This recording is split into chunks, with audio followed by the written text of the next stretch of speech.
Hey guys, movies verse के एक और एपिसोड में आप सभी का स्वागत है। और आज इस एपिसोड में हम मार्वल की व्हाट इफ सीरीज़ के एपिसोड 6 का ब्रेकडाउन और रिव्यू करने वाले हैं। बट उससे पहले अगर आपने अभी तक मेरे चैनल को सब्सक्राइब नहीं किया है तो इंतज़ार किसका कर रहे हो यार, फटाफट से सब्सक्राइब कर दो। तो इसी के साथ वकांडा के थ्रोन पर बैठने के बाद चलिए शुरू करते हैं।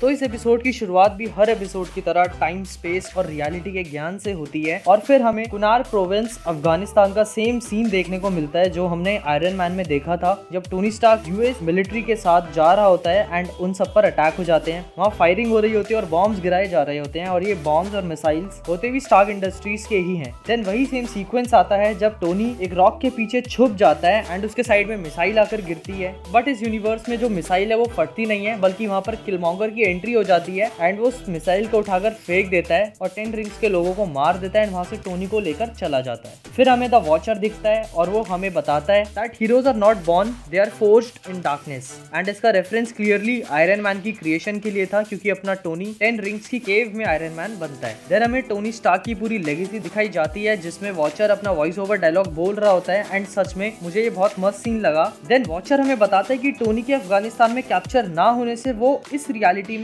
कभी आयरन मैन बन ही नहीं पाएगा, और कैसे इस रियलिटी में एक आदमी को तो बचा लिया गया बट एक हीरो को खो दिया गया। बट साथ साथ वो ये भी बोलता है कि इस रियलिटी में एक विलन को नया चांस भी मिल गया। उसके बाद हमें सेम उसी कॉन्फ्रेंस का सीन देखने को मिलता है जो हमने आयरन मैन में देखा था एंड यहाँ पर टोनी किलमॉन्गर को स्टार्क इंडस्ट्रीज का नया चीफ ऑफिसर बना देता है और यहाँ से उसके कांड शुरू हो जाते हैं। फिर यहाँ पर हमें क्रिस्टीन एवरहार्ट का कैरेक्टर देखने के लिए मिलता है एंड इसको आपने आयरन मैन में देखा होगा। ये एक रिपोर्टर होती है जो टोनी स्टार्क से उसका इंटरव्यू लेने आती है। तो वो किलमॉन्गर से क्वेश्चन पूछती है कि उसे अटैक के बारे में कैसे पता चला एंड तब वो बताता है कि उसने टोनी स्टार्क के असैसिनेशन प्लान्स को पहले ही अनकवर कर लिया था जब वो एक डीप कवर ऑपरेशन में 10 रिंग्स में था। और अब वो यहाँ पर सबके सामने बता देता है कि इस प्लान के पीछे कोई और नहीं बल्कि स्टार्क इंडस्ट्रीज का सीओओ ओबाडाया स्टेन ही था। और उसके बाद ओबाडाया को पकड़ लिया जाता है। देन टोनी किलमॉन्गर को अपनी कंपनी का नया सीओओ बना देता है एंड ये बात पेपर पॉट्स और रोडी को थोड़ी हजम नहीं होती। देन टोनी किलमॉन्गर को अपनी लैब में ले जाकर अपनी कार्स एंड वेपन्स दिखा रहा होता है, जहाँ पर हमें जेरिको भी देखने को मिलता है और ये वही वेपन है जहाँ पर आयरन मैन पहाड़ों के सामने खड़े होकर स्टाइल दे रहा होता है, पीछे पहाड़ फूट रहे होते हैं। तो वो जो कमाल होता है वो जेरिको का ही कमाल होता है।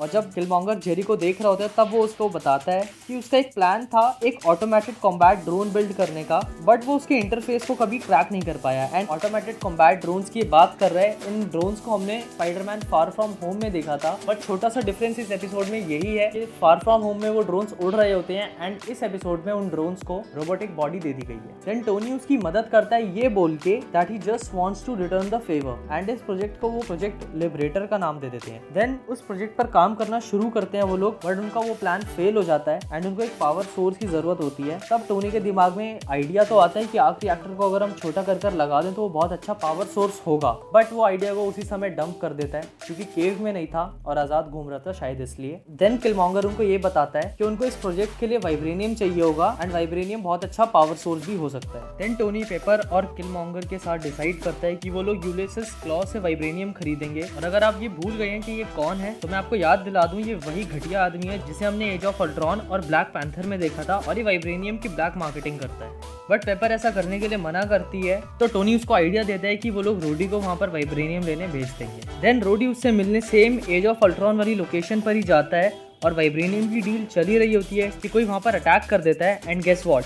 ये ब्लैक पैंथर होता है जो वहाँ आ जाता है और वहाँ के सारे गार्ड्स को टेक डाउन कर लेता है एंड रोडी से बोलता है कि उससे उनको कोई दिक्कत नहीं है। अब देखो ये बहुत सरप्राइजिंग था क्योंकि यहाँ टचाला की एकदम से अनएक्सपेक्टेडली एंट्री करवा दी एंड पीछे से किलमॉन्गर एक गन लेकर आता है जिसे सोनिक टेजर का नाम दिया गया है एंड उससे वो टचाला को मार देता है। फिर उसके बाद टचाला का ग्लव लेकर उससे वो रोडी को मार देता है एंड वो गन रोडी के हाथ में रख देता है ताकि सबको ऐसा लगे कि टचाला का किलर कोई और नहीं बल्कि रोडी है। बट यहाँ पर हमें बाद में पता चलता है कि इसने क्लॉ से सेटिंग करी थी उनको मारने की एंड उसको ऑलरेडी सब कुछ पता था एंड उसका प्लान बिल्कुल सक्सेसफुली वर्कआउट करता है यहाँ पर। एंड उसके बाद वो वहाँ से वाइब्रेनियम लेकर टोनी स्टार्क के पास वापस चला जाता है। उसके बाद रोडी और टचाला की बॉडीज को उनके नेशंस में भेज दिया जाता है एंड देन हमें टचाला का एक ट्रिब्यूट सीन भी देखने के लिए मिलता है। अब इस एपिसोड में यहाँ तक स्टार्क को बहुत ज्यादा डम्प दिखाया था, बट थोड़ी स्मार्टनेस दिखा के वो जारविस से पूरा सीन ट्रैक करवा लेता है एंड अब किलमॉन्गर बिल्कुल उसके सामने होता है तो वो किलमॉन्गर के ऊपर उसी लिबरेटर रोबोट से अटैक करवा देता है बट किलमॉन्गर रोबोट को भी हरा देता है एंड टोनी को भी मार देता है। मतलब मार्वल ने टोनी के फैंस का दिल तोड़ने की फुल ऑन प्लानिंग कर रखी है। जब किलमॉन्गर वकांडन स्पीयर से टोनी को मार रहा होता है तो वो उससे बोलता है कि उसकी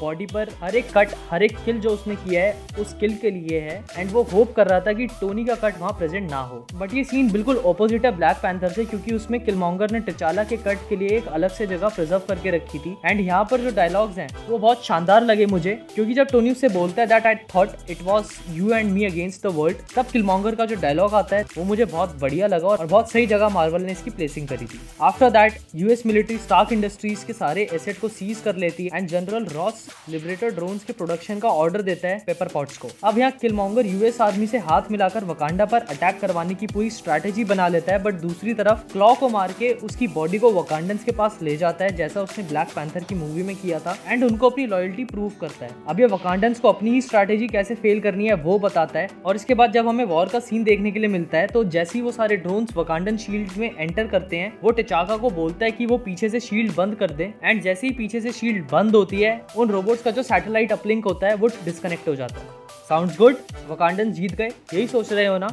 बट ये आदमी इतनी छोटी सोच नहीं रखता, क्योंकि असली चाल तो ये अब चलता है जब ये ड्रोन्स का बैकअप मोड स्टार्ट कर देता है जिससे वो सारे दोबारा एक्टिवेट हो जाते हैं। अब डोरा मिलाजे तो लड़ने जाते ही हैं, बट उनके साथ किलमॉन्गर भी लड़ने भाग जाता है एंड ये फाइट जिता के वो फाइनली सबका ट्रस्ट गेन कर लेता है एंड वकांडन्स का हीरो बन जाता है। और नेक्स्ट सीन में बड़े मजे से टिचाका के साथ खड़े होकर सनसेट एंजॉय करते करते उसका बिल्कुल खास आदमी बन जाता है एंड देन टिचाका उसे हार्ट शेप्ड हर्ब दे देते हैं एंड फाइनली वो ब्लैक पैंथर बन जाता है एंड देन वो हर्ब पीने के बाद अपने एंसेस्टर्स के पास पहुंच जाता है जहाँ वो टिचाला से मिलता है एंड टिचाला जब उससे पूछता है कि उसने इतना सब कुछ सिर्फ एक थ्रोन के लिए किया, तब वो टिचाला को बताता है कि उसने अपने फादर को एवेंज करने के लिए ये सब किया। और यहाँ पर टिचाला को भी एक बहुत ज्यादा मस्त डायलॉग दिया है, you believe that cure for human suffering is more suffering, and इसके रिप्लाई में किलमॉन्गर टिचाला से बोलता है that it's power and I have it. फिर हम किलमॉन्गर को उसके ब्लैक पैंथर वाले सूट में देखते हैं, वो सेम सूट जो उसने मूवी में पहना था ब्लैक एंड गोल्डन कलर का, और उसके बाद वो पूरे वकांडा का टेक ओवर कर लेता है। अब लास्ट में हमको एक सीन देखने के लिए मिलता है जिसमें जनरल रॉस पेपर पॉट्स को कुछ ऑर्डर्स दे रहे हैं और उसके बाद पेपर पॉट्स जब अपने केबिन में जाती है तो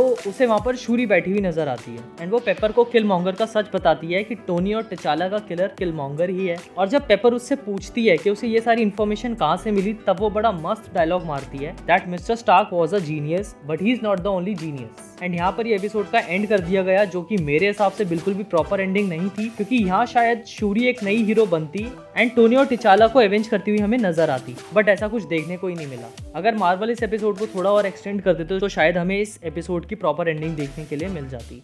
खैर कोई बात नहीं, बट एक सवाल यहाँ पर यह आता है कि शूरी इतनी छोटी क्यों है? तो इसका पॉसिबल आंसर यही है कि यहाँ पर जो हमें टाइम दिखाया गया है वो 2008 का है और ये 2018 से लगभग 10 साल पहले है। दैट्स वाई शूरी की एज यहाँ पर कम दिखाई गई है। बट साथ में हम यहाँ पर टिचाका भी जिंदा देखने को मिलते हैं, क्योंकि उनकी डेथ सिविल वॉर में हुई थी एंड सिविल वॉर इस टाइमलाइन में कभी होगी ही नहीं। तो guys, according to me it was a good episode and इसमें हमें यही देखने को मिला है कि कैसे एक नेक्सस इवेंट पूरी स्टोरी चेंज कर देता है। किलमॉन्गर को बहुत ज्यादा शार्प दिखाया है एंड इट वाज लाइक इस टाइम का हीरो भी वही है और विलन भी वही है। मारेंगे भी हम और बचाएंगे भी हम, ये तुम्हारी आत्मा देखेगी और घंटा कुछ नहीं कर पाएगी। तो बस यार, आज के लिए इतना ही। आज का एपिसोड आपको कैसा लगा नीचे कमेंट बॉक्स में बताओ, और अगर इस एपिसोड में से आपको कोई और ईस्टर एग पता है तो उसको कमेंट्स में शेयर करो। वीडियो अच्छी लगी हो तो वीडियो को लाइक करो, चैनल को सब्सक्राइब करो एंड वीडियो को शेयर करो सभी मार्वल फैंस के साथ। और अगर मुझसे कुछ बात करनी हो तो मैं आपको इंस्टाग्राम पर भी मिल जाऊंगा, आप मुझे वहां पर भी फॉलो कर सकते हैं, लिंक आपको नीचे डिस्क्रिप्शन में मिल जाएगा। So with that let's end the video, see you soon, take care and good bye.